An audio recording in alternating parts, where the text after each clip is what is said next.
Me të vërtet mendoj që 10 vitet e para të jetës time kanë qenë shumë të lumtura. Si e fitove ti skenën në Kosovë? Vuajte shumë, kishe sfida apo të erdhi lirshëm dhe ajo? Nuk këndoja gjithë ditën e aktroja ndoshta po pa vedije. Nuk e kisha vedijen që unë dua të bëm aktore dhe unë jam e talentuar. Për befasin time, ai pas shfaqjes erdhi në prapa skenë që të ma uroj. Kur erdhi, seq fillun ato shkëndijat, kur e pash më duk që ka ardhur për mua. Pra shkëndijat e para Ashtu filloi. erdhën tek ti apo te bashkëshorti? Mendoj që ka qenë momentit për të dy. Ishte aktor, muzikant, por jetonte në Los Angeles. Jetonte në Los Ishe në Angeles, po. Prishtinë në Po atë nisha kohë. në Prishtinë.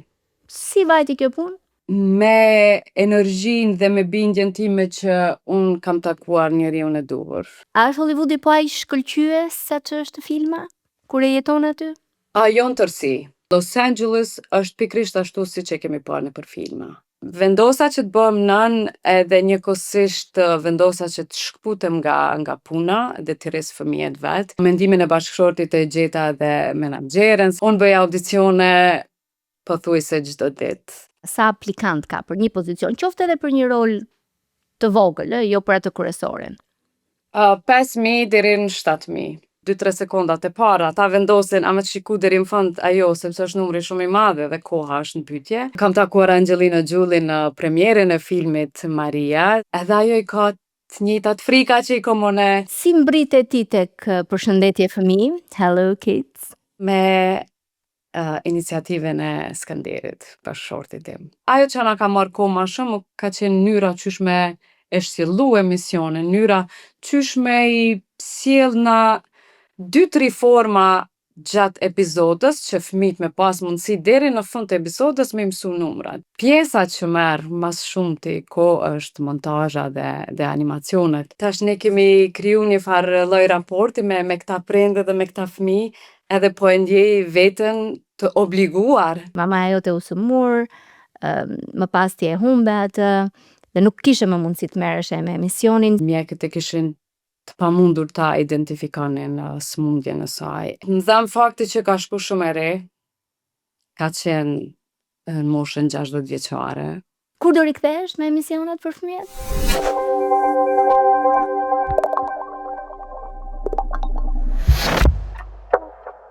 Mirë se u gjeni Ilvatare Talks. E njohur nga skenat e teatrit dhe ekranet e Kosovës, e ftuara ime e sotme ndoqi një herësh zemrën dhe mashkullin e jetës, ja rrëmbeu zemrën, dhe të dy vendosën të hidhin inspirancën në Los Angeles, në zemër të kinematografisë botërore.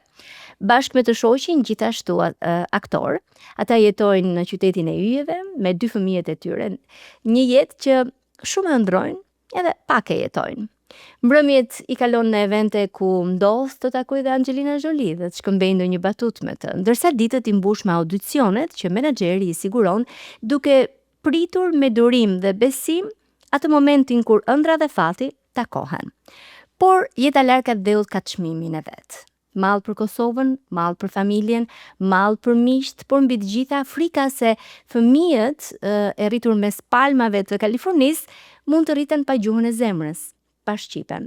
Dhe kur vuri re se djali i saj po i përgjigjej anglisht fjalëve të para, ajo nuk u ankua, nuk u dorëzua, por bashkë me bashkëshortin krijoi një emision për fëmijë, Përshëndetje fëmijë, në YouTube për të gjithë fëmijët shqiptolës të diasporës, duke filluar dhe duke marrë shumë telefonata dhe emaile nga nëna dhe prindër që donin edhe më shumë emisione, pa e ditur sa shumë punë ka pas atyre emisioneve.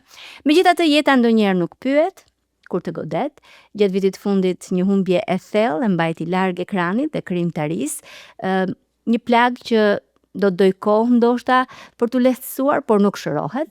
Do të na flasë për këtë. Florentina Ademi Bek është me mua dhe na ka premtuar se do të rikthehet. Tina, mirë se erdhe. Mirë se u gjeta. Faleminderit shumë për ftesën. Kënaqësia është e gjitha imja.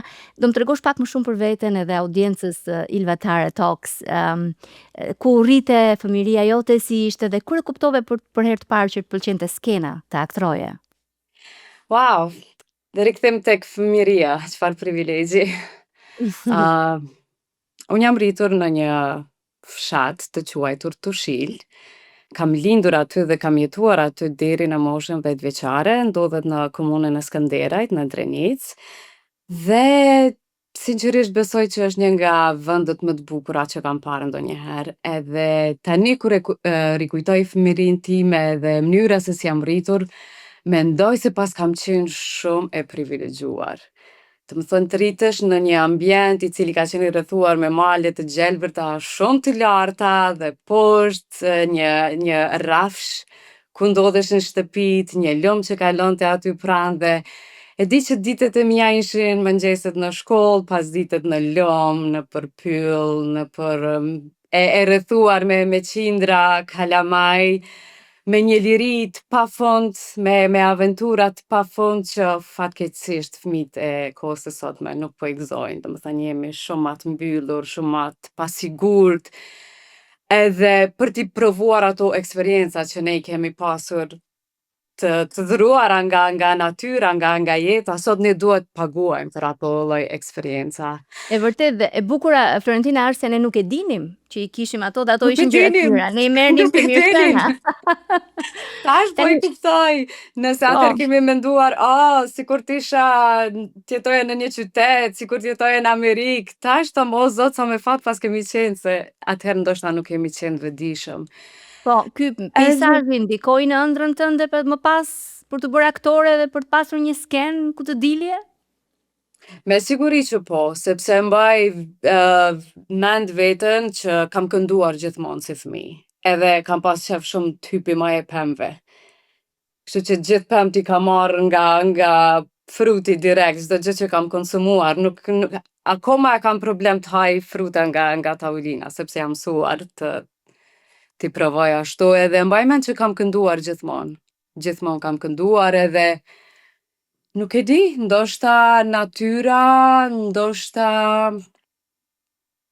Por prap mendoj që prindrit ata janë ata që më ka njoftuar me botën e filmit, me botën e skenës, edhe kam pas një pasion për kinematografinë, kam folë për aktorët, i kam dashur aktorët, edhe si fëmijë më zhduk interesant, do kaloj më vonë te kjo temë, po ndalem prap te fëmijëria.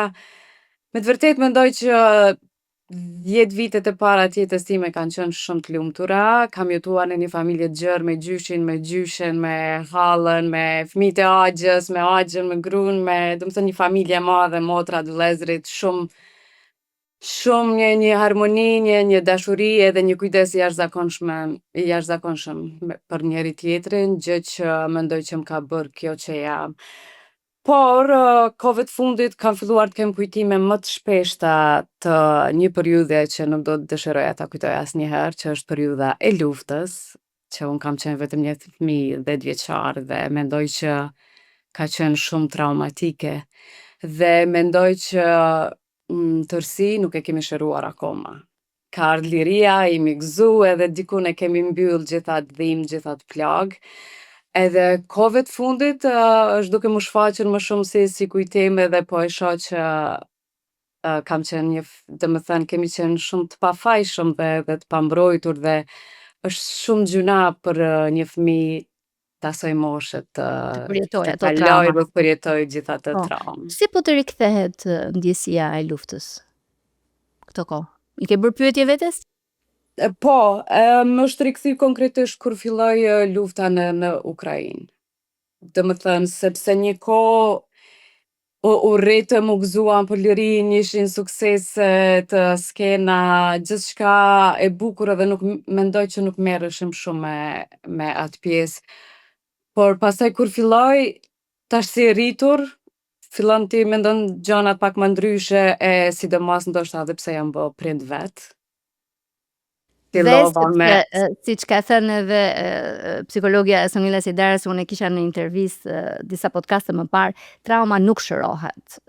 Trauma trajtohet dhe duhet pajtohesh me të dhe të fillosh të adresosh, por për shërim, fatkeqësisht brezi ynë shpresojmë fëmijët tanë, nëse nuk e kanë trashëguar në ADN, po bisedë tjetër kjo. Bisedë tjetër. Tani tek skena jote, si e fitove ti skenën në Kosovë? Vuajte shumë, kishe sfida apo të erdhi lirshëm dhe ajo? Mua skena më erdhi shumë lëshëm. E desha të them që nuk isha unë ajo e para që zbulova, do më thonë unë këndoja gjithë ditën e aktroja ndoshta po pa vedije. Nuk e kisha vedijen që unë dua të bëm aktore dhe unë jam e talentuar. Njerëz tjerë filluan ta zbulojnë atë talent, filluan të më dërgojnë në gara recitimi, filluan të më inkuadrojnë në skena, në shkollë dhe ashtu gradualisht, filloi me më pëlqy, fillova me marrë duar trokitje, njerëz po flasin për mu, sa mirë, kjo ka.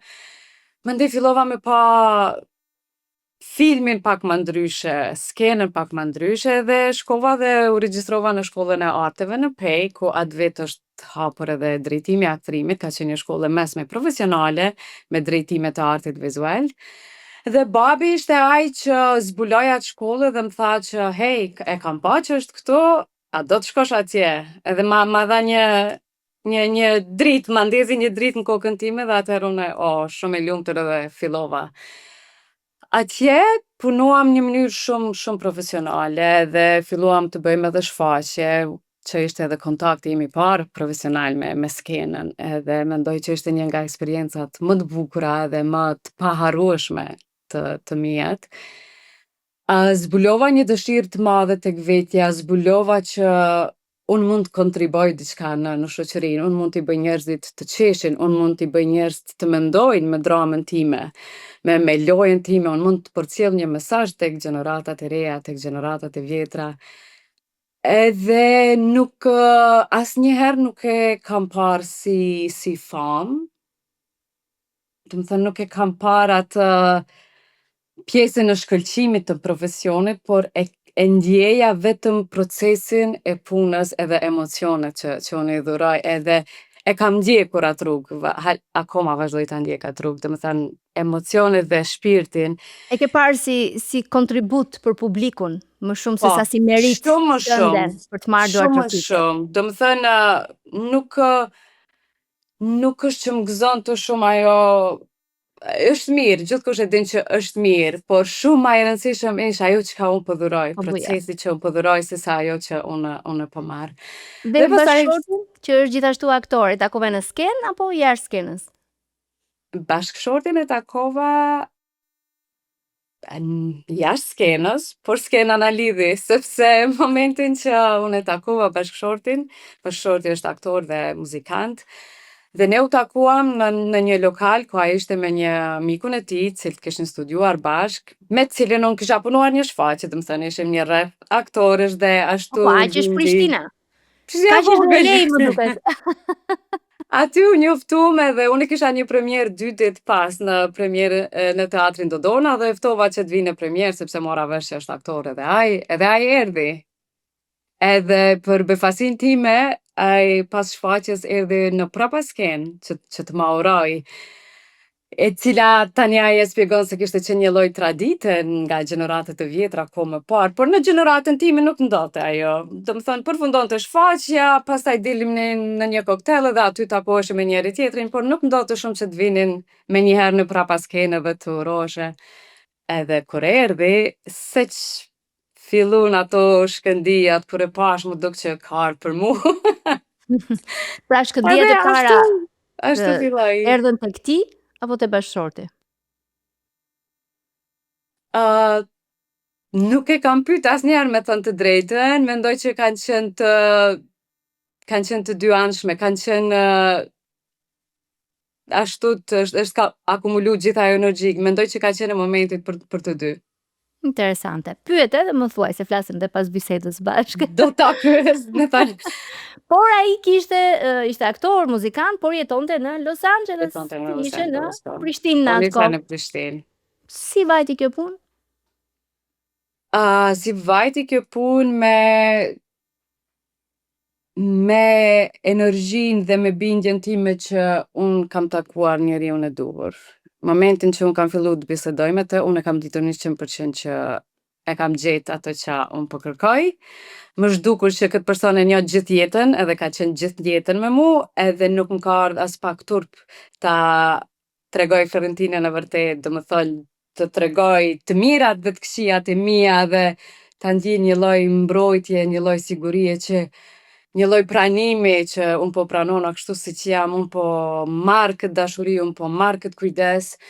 Edhe raporti ka vazhdu, distanca nuk mendoj asnjëherë që ka qenë problem i madh. Natyrisht m'ka mungu shumë, por kemi komuniku gjatë gjithë kohës edhe ai ka ardhur, ka bërë lëvizje më të shpeshta sepse unë isha në Kosovë edhe nuk isha e pajisur me dokumente aso kohë, edhe domethënë me vajtje ardhje, me biseda, me net pa gjumë, rria gjithë natën në Sa zgjatën telefon. këto netët pa gjumë, vajtje ardhje, sa shkojnë totale gjithë koha, derisa ti vendose pastaj do vinë në LA. Ndodhi diku deri 2 vjet, edhe 1 vit që ne ishëm këtë statusin ton, që vetëm të komunikoja me të për mua ishte gjithçka, edhe kur akoma nuk ishim vendosur që të martoheshim, por vetëm ideja që po komunikoj me të, wow, ishte Dhe ti merr kënaqësie vendimin dhe e bën sakrificën. papërshkrueshme.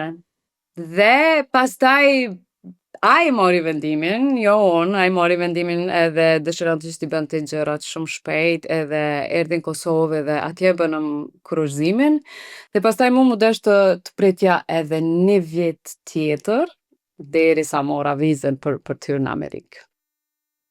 Dhe pastaj erdhe në LA. Që e kishe parë nëpër filma, besoj. Asaj E- bote i përkisje. Erdha në LA, një vend që si e re e kisha ndruar shumë, po për çudinë time, çdo aktor e di që ndron Hollywoodin, e kisha ndruar Hollywoodin edhe kisha komentuar që unë edhe 90 vjeç nëse do bëhem, unë do shkoj atje se do shkoj atje, por asnjëherë nuk e kisha menduar që për të ardhur në Hollywood ti duhesh edhe me jetu këto. Unë gjithmonë kisha qenë që unë du me jetu në Kosovë, unë du me jetu me prindë e mi, unë du me jetu me familjen tem, puna po më shkon mirë, kam karrierë, kam kry master, po kom pas qef gjithmonë me jetu në Kosovë edhe. Por, kur u bë lidhja me Skenderin, mandej harrova kiç çka kisha thonë. Edhe në LA nuk erdha për atë që kisha ndru si e re, erdha krejt për diçka tjetër, erdha për të ndërtu një jetë me të, edhe për të kriju familje. Edhe kur erdha, e pash LA-n me një sy tjetër, jo vetëm nga syri i Oscars, edhe është një qytet shumë i bukur, një qytet shumë i madh, shumë më i madh se sa që ka qenë perceptimi im për të. Edhe nuk ndoshta qëllimi im mënyra pse kam ardhur, sepse si të kisha ardhur si studente me atë idenë që për të ndërtuar karrierë, ndoshta gjithçka do të shkonte më ndryshe. Por kur m'pëlqen shumë, jashtëzakonisht shumë si vend, e dua shumë kohën, e dua shumë diellin. A është Hollywoodi po aq shkëlqyes sa që është filma? Kur e jeton aty? Jo në tërsi. Kam vrejt një gjë se Los Angeles është pikrisht ashtu siç e kemi parë nëpër filma. E ka parajsen, vendet më të bukura në botë, po ka edhe një anë të errët të disa zonave që nuk janë edhe aq të dëshiruara. Por mendoj që gjithë ato i kemi parë nëpër filma, kështu që nuk ka qenë ndaj dallim shumë i madh, po. Ndoshta edhe biseda që i kom pas me Skenderin m'ka njoftu për afërsisht se nuk është gjithçka si në film. Por kur din me gjetë lokacionin ku jeton, rrethin që të rrethon, mandej ti prap mundesh me kriju një lloj jete si ato që i ke pa nëpër film. Dhe tani ti ke një menaxher, bën audicione, si duket jeta?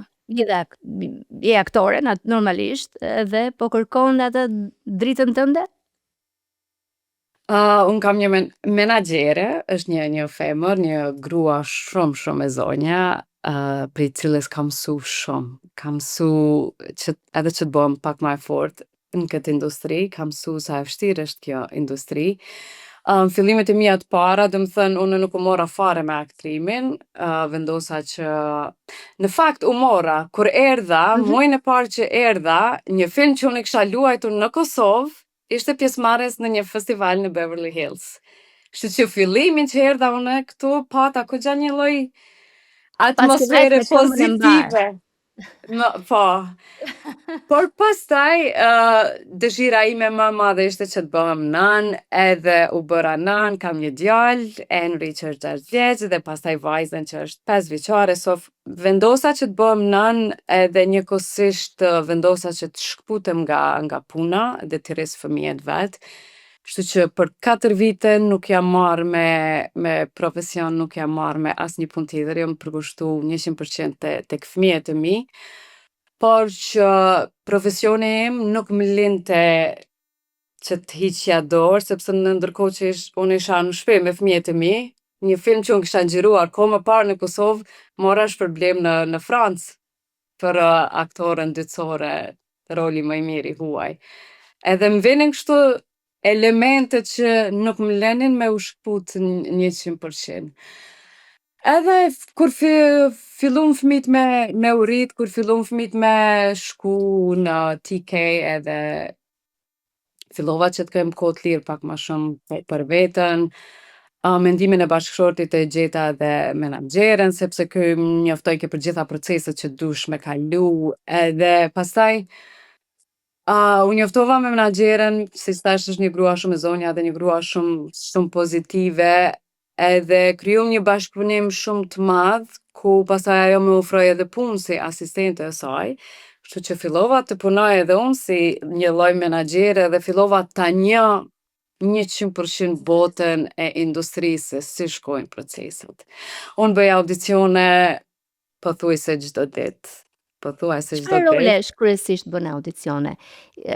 Role emigrantësh, të huajsh në Amerikë, ka një tipologji rolet që ti po kërkon?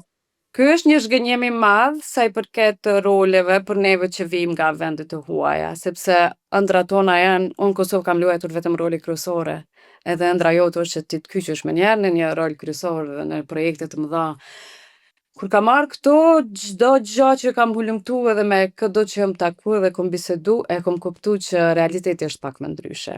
Ne kemi akcent, edhe në këtë industri ti nuk mund të hysh dhe të luash një rol kryesor një amerikane, sepse deshëm nuk deshëm, në moshën që unë kam, sado që do trajnohem, është e pamundur ta eliminosh 100% akcentin.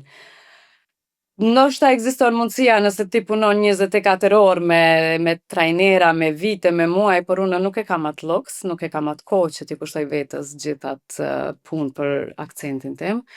Kështu që rolet që ne, jo vetëm unë si shqiptare, por kushdo që vjen nga Ballkani, nga Evropa, kryesisht janë role që dëgjohet akcenti. Të më thonë, unë mund të luaj çdo personazh nga Ballkani, nga Evropa që ka akcent.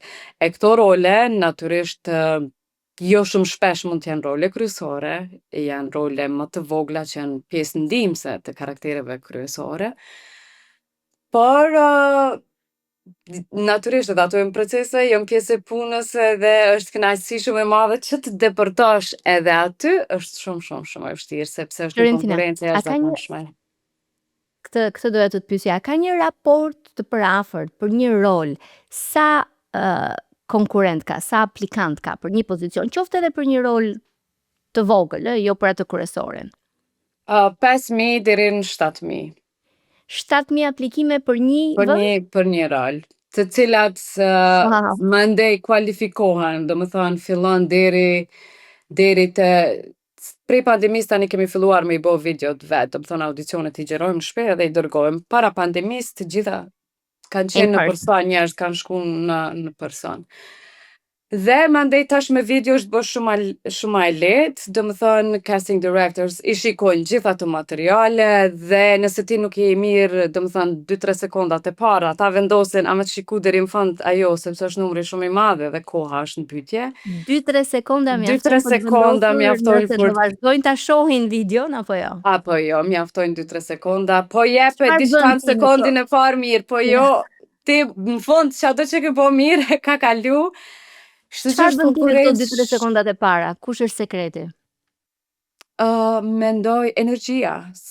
nëse ata të shohin që ti ke hyrë në personazh, ajo shqiet në sekondën e parë. Ti filmin kur e sheh, ti e din që aktori është në këtë gjendje emocionale, në atë sekond nuk pret. Hajtë se ka gjysa, po folja unë e pak e ka gjysa, mos po mri deri te emocioni. Kështu që sekondat e parë janë shumë, shumë domethënës. Mandej klasifikohen, mbrin deri në 10 veta, cilët thirrën në person, mandej kalon në 2 veta, mandej ato 2 veta mendoj që është çështje shumë fati, kom zbulu shumë elemente që kanë të bëjnë, jo vetëm sa ti je i talentuar, jo vetëm si dukesh ti, ka rëndësi gjatësia, ka rëndësi pesha, ka rëndësi producentat, bisedat e tyre, se në fundit janë ata që vendosin, edhe po ju pëlqen diçka të ti apo nuk po ju pëlqen. Ndonjëherë ata mund bëjnë një zgjedhje që nuk ka dhe shpjegim, por është e tyre, është Po. subjektive, besoj. Tani do na tregosh pak për këto mbrëmjet që kalon me Angelina Jolie dhe këta yjet e tjerë, Brad Pitt, ku diun të tjerët, si janë nga afër? Se ne i mitizojmë shumë kur i shohim nga ekrani. Unë jam rrit duke i idolizu këta persona, duke kom ndru gjithmonë me i taku. Po nuk e kom besu që ka me ndodhë ndajherë në realitet. Unë jam pjesë e unionit profesional të aktorëve këtu në Los Angeles. Dhe ky fakt më jep mundësinë mu që t'jem pjesëmarrëse në për këto lloj evente, në për këto lloj premiera profesionale që bëhen, edhe në këtë lloj atmosfere kam pasur fatin edhe t'i takoj gjithë këta aktorë dhe këto personazhe të industrisë. Kam takuar Angelina Jolie në premierën e filmit Maria, vitin e kaluar nëse s'gaboj, edhe jam mahnit me mënyrën e komunikimit saj, me mënyrën se qysh ajo shpjegoi qysh e ka ndërtu rolin, edhe kom kuptu që edhe e s'misha me besu që është qëto, unë jam qëto, edhe kjo po fol edhe na pengojmë, sepse nuk isha vetëm unë, ishim gjithë salla e mbushur, gjithë aktorët. Edhe sheh që edhe ajo i ka të njëjtat frika që i kom une, të njëjtat dilema që i kom une, të njëjtat peripeci për me ndërtu një rol edhe të njëjtat mënyra, domethënë nuk pas kanë këta një lloj shkolle ndryshe prej neve, nuk pas kanë këta një lloj strategjie ndryshe prej neve, edhe e kom pa sa të njëjtë jemi, qoftë si profesionist, po qoftë edhe si qenie njerëzore. Edhe e kom pa një personazh shumë ma ndryshe nga ajo që e kom pa në revista, në për emisione, në për televizion. Domethënë, të hapet një ide tjetër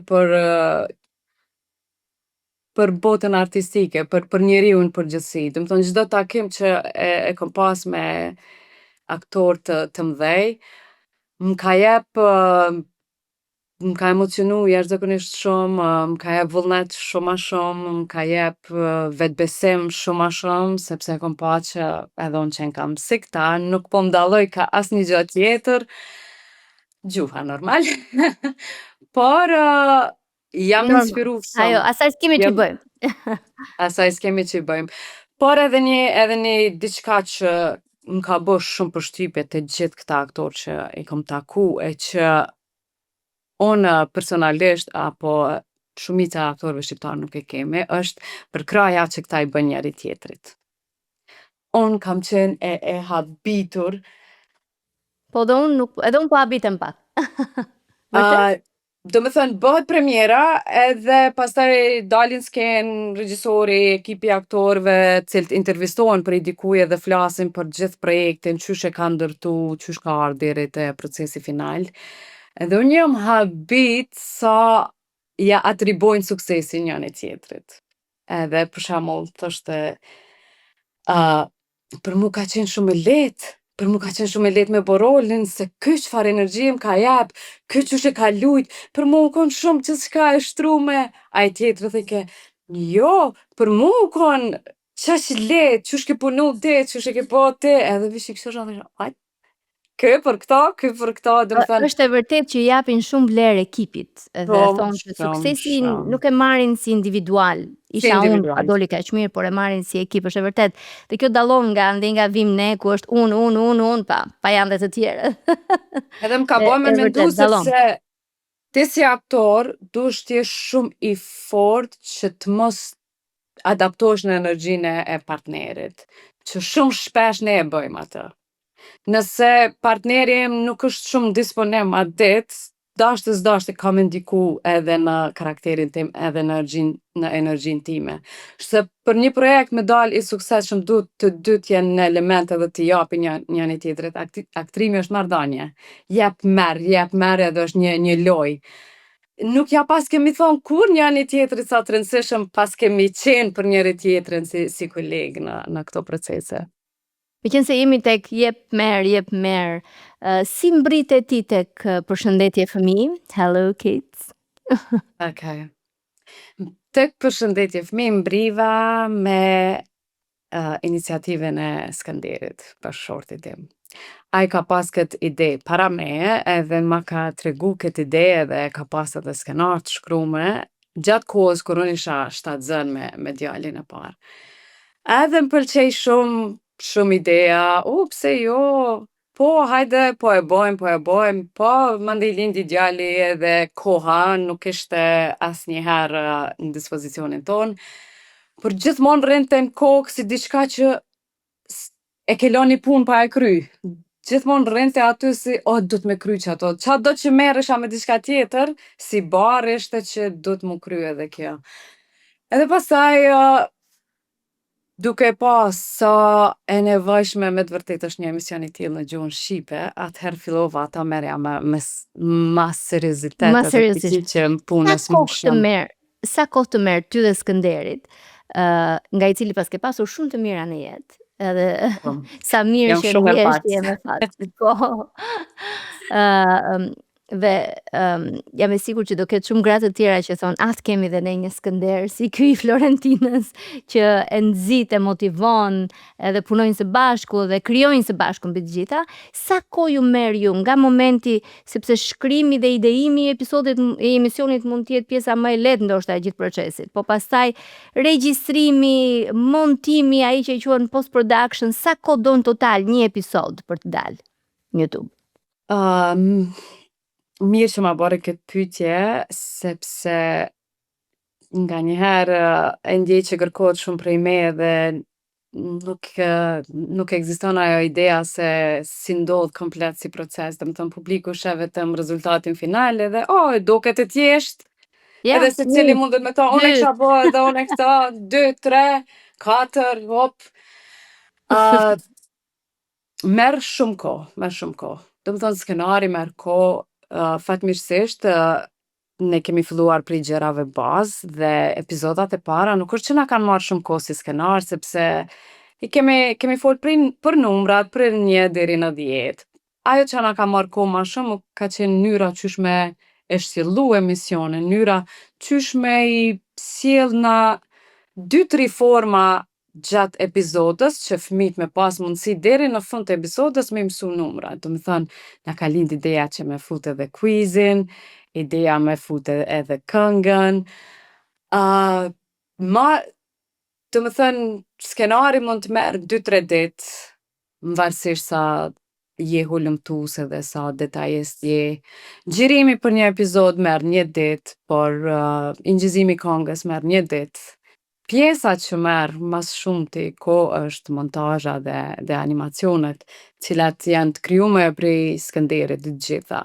Do të thënë prej muzikës, prej tekstit, prej animacioneve, gjithçka është origjinale e krijuar enkas për këtë projekt dhe gjitha ato marrin kohë. Nuk kemi marrë asnjë gjë të gatshme, asnjë muzikë, asnjë figurë, asnjë këngë, asnjë kostum, do të thënë gjitha janë kriju për këtë emision.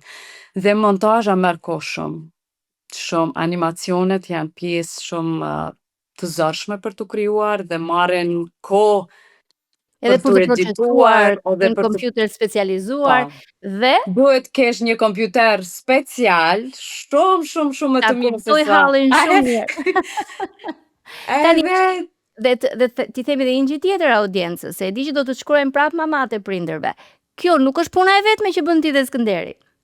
Kjo është, këtë e bëni nga dëshira, në mënyrë vullnetare. Ta bëjmë nga dëshira, në mënyrë vullnetare, nuk kemi marrë përkraje nga askush, dhe më thënë gjithçka është në e cila po na kushton edhe financiarisht, po na kushton, sepse jemi duke investu shumë, edhe kur akoma nuk merr diçka mbrapa, është vështirë për t'i qëndru besnike edhe për të vazhdu tutje gjithë këtë investim që e kemi bo. Por feedbacku që e kemi marrë, tash ne kemi kriju një farë lloj raporti me këta prindër dhe me këta fëmijë, edhe po e ndjej veten të obliguar që të vazhdojmë me tutje. Po ke shumë fëmijë tani, jo vetëm 2 të tut në shtëpi. Ke dhe fëmijë që po mësojnë prej teje. Në çfarë viti e nisët, se më the që e filluan bashkë, por nuk më the vitin. Kur nisi kanali në YouTube? Kanali filloi në nëntor të vitit 2024, edhe të më thënë puna më e madhe është bo prej nëntor 2024 deri në prill apo maj, deri në maj të vitit 2025. Kemi realizuar gjithsej 27 video janë, epizodat janë shumë gjata, nuk janë 5 minuta dhe mbaroj, çdo epizod është maksimumi gjysmë ore. Ku kemi krijuar epizodat e numrave, shkronjave, ngjyrave, formave gjeometrike, planete, do të thënë gjërat bazë që një fëmijë duhet i di. Pastaj na ka lind ideja e quizit që, okay, këta fëmijë po i shohin këto epizode, hajde t'ja bëjmë një lojë që këta ta testojnë veten, edhe të shohin sa po dinë, edhe ajo ka me inspiru që me mësu hala më shumë. Edhe quizet kanë rezultu shumë të suksesshme, se janë shumë atraktive. Pastaj muzika, do më thonë këngët, pastaj fillu me seksionin e prallave të natës, ku Tina lexon bedtime story që i thojnë amerikant, prallat të natës, cilat më kanë marrë shumë kohë për me i shkru, sepse nuk kam dashur të marr pralla që janë të shkruara, prallat tona të vjetra, sepse duke punu me fëmijët e mi edhe ju kom lexu fëmijëve shumë, edhe kam marrë shumë libra në librari, kam fillu me i pa mbi shkrimet e libra që janë ngjarje të vjetra, janë të frekshme, kanë gjuhë më të dhunshme, ose edhe kom kuptu që okay, edhe na duhet me ndru një qasje tek prallat e fëmijëve, nuk ka nevojë fëmin me shtin gjumë, me i kallzu pralla me sulkuqen edhe ujkun edhe me terrorizu. Kështu që kam dashur me bëj diçka ma kreative. Në fakt ke të drejtë, se kam bërë dhe unë me fëmijët, u kam lexuar diçka, por kryesisht i shpikja prallat. Shpikja çam kishte ndodhur gjatë ditës, ç'a do ndodhte në fundjavë, nëse kishim një plan, dhe tregoja shumicën e rasteve kur e bëja këtë detyrë, se nuk e kam bërë aq sa do të kisha dashur, por ke të drejtë që ndonjëherë ato pralla që nuk janë tamam pralla, po histori që i tregon ti sikur bond më mirë me fëmijën sesa kur tregon sulkuqen që e kisha harruar. Megjithatë, siç thash në hyrje të kësaj bisede, Tina, se kështu të njohin fëmijët, jeta ndonjëherë nuk të pyet kur të godet në mënyrë të pamëshirshme. Mamaja jote u sëmur, më pas ti e humbe atë, dhe nuk kishe më mundësi të merresh me emisionin. Si e përjetove këtë periudhë? Ish periudha ku unë ula një ditë me Skënderin edhe i shkrum gjitha skenarit edhe i bënëm gjitha gati dhe tham, hajde t'i realizojmë gjitha çka do që i kemi në plan me njëherë, brum. Edhe momenti ku ne mendum që jemi mos gati që t'japim maksimumin për projektin, mami ishte shnoshë mirë deri atë ditë e mora një telefonat që nuk është edhe aq mirë. Edhe gjithaj proces, gjithaj lloj amullie zgjati plot 5 muaj kur mjekët e kishin të pamundur ta identifikonin smundjen e saj, edhe ishte një periudhë që nuk isha më në gjendje që të prodhoj, sepse rria të natën pa gjumë, në telefon të komuniku me të shtëpisë, a ka ndru diçka, qysh po ndron, qysh po proceson situatë, do të thonë isha atë kohë në ankth, edhe gjithë vëmendja ime ishte atje edhe ishte pamundur që t'ulem edhe do më thënë jo vetëm ky projekt, po shumë gjëra për jetës teme u ndalu në atë periudhë edhe disi mendoj që isha kon të bo një lloj refuzimi me vetveten, nuk doja me e pranu që nana është e smut, nuk doja as me shku në Kosovë, se mendojsha që kjo është veç fazë kaluese, nana ka me kalu, ka me kon mirë, edhe unë ka me shku edhe me vizitu.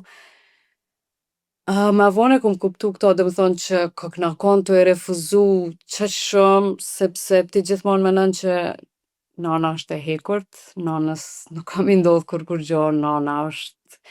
Edhe plus fakti që ke shumë t'inzare dhe shumë e shpejt, sepse ajo ke shumë mirë, nuk ka rrjedh gradualisht që na me u pajtu me idenë që nuk është mirë edhe po shkan gaci proces edhe dikur fillon me e kuptu edhe ti që okej, është smut, mund vjedh dhe vdekja edhe ashtu.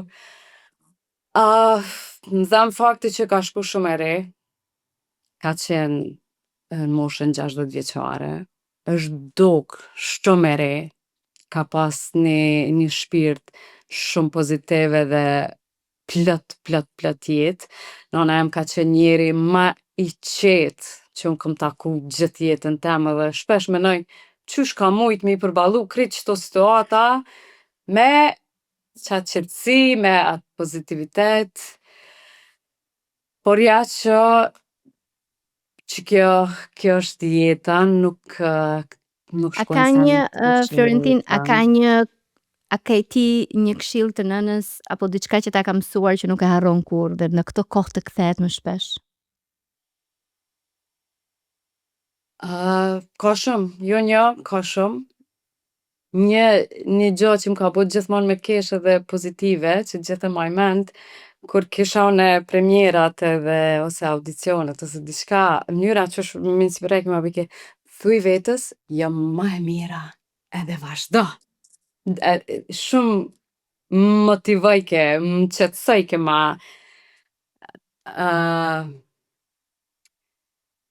Definitivisht qetësinë e saj, kom e majt mend gjithë jetën edhe kom e marrë si shembull edhe kam më shërby njetë, por momentet e fundit ma la edhe një amanet që më ka bo shumë përshtypje edhe e kom veten shumë që pse e ka thonë këtë gjo.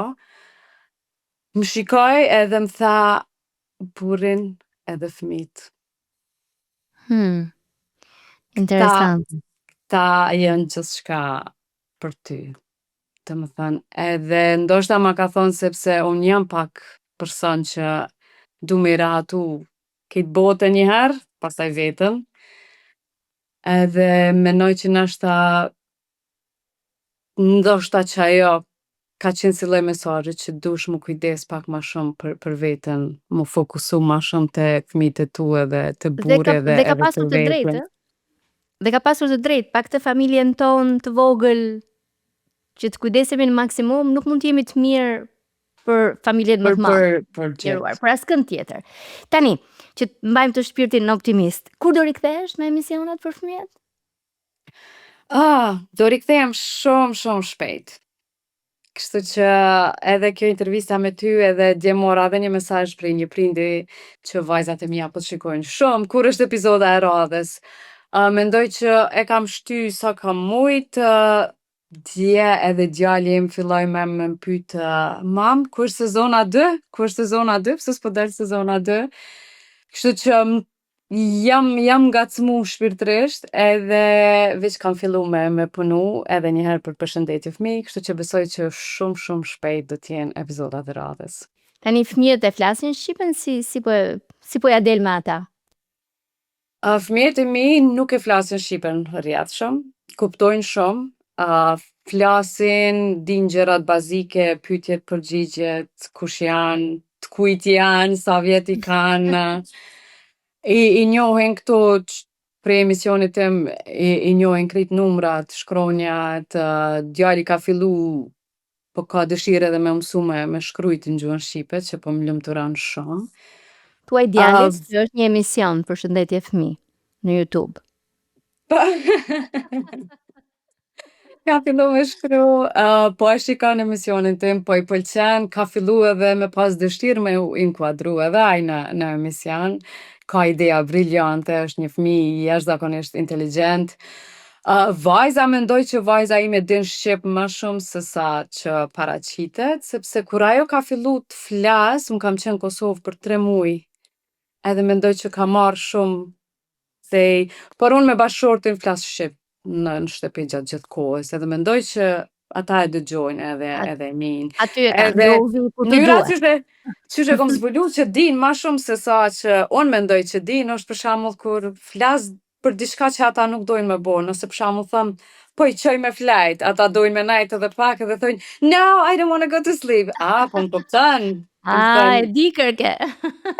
Kështu që janë mirë, natyrisht nuk janë aty ku unë kisha pas dëshirë, për atë arsye ka lindë edhe kjo emision, për faktin se janë duke u rritur vetëm si fëmijë, ne nuk kemi shumë fëmijë shqiptar në Los Angeles, nuk kemi shumë familje ku fëmijët kishin pas ma shumë mundësi me komuniku edhe me majt gjuhën pak ma fuqishëm, por gradualisht besoj që do t'jenë më mirë. Okej, së shpejti rifillojnë episodet e reja. Një pyetje të fundit, një mesazh për prindrit, për fëmijët, për shqiptaro-amerikanët që janë këtej në Amerikë, që në një farë mënyrë janë midis dy botëve, janë midis botës atje ku ne jemi në vendet tona, në Ballkan, në Shqipëri, në Kosovë, apo janë dhe këtej, po përpiqen të ruajnë kulturën, edhe traditat, a keti një mesazh për ta? Po. Do të thoja që fakti që ne jemi shqiptar edhe fakti që ne truajmë gjuhën edhe traditat tona është pasuri për neve. Nuk është ndërshkim. Mendoj që është një pasuri shumë e madhe, edhe fakti që ne kemi ardhur këtu dhe kemi mësuar një gjuhë tjetër është prap pasuri për ne. Se ne disi unë e shoh që ne jemi të njëjtin nivel edhe me këta pse kanë lindur këtu edhe domethënë e shoh veten shumë më të pasur emocionalisht, kulturalisht edhe nuk do kisha dashur të hek dorë asnjëherë nga tradita, nga ajo që jam edhe nga gjuha jonë. Edhe një gjë tjetër që ne mendojmë që ndoshta e kumbo edhe unë, okej, mos t'ja imponoj shumë fëmijë se i vogël edhe nuk din. Kohëve të fundit, tu marr aq shumë me fëmijët, kam më zgjodhë një dëshirë e re edhe një ëndër e re edhe kam fillu të studioj për Early Childhood Development këtu në Los Angeles. Edhe gjitha gjërat që po i mësoj edhe çka po shoh është se nëse një fëmijë është dy gjuhës, është përparësi shumë më e madhe. Kështu që mirë që fëmijët tanë, edhe nëse gjuha angleze është gjuha e tyre parë, e shoh si diçka pozitive, sepse ata do t'jenë të barabartë me fëmijët amerikanë sa i përket gjuhës, do të thënë nuk do e ndiejnë veten inferior, do t'jenë të barabartë, por nëse flasin edhe gjuhën shqipe do jenë shumë më të pasur, sepse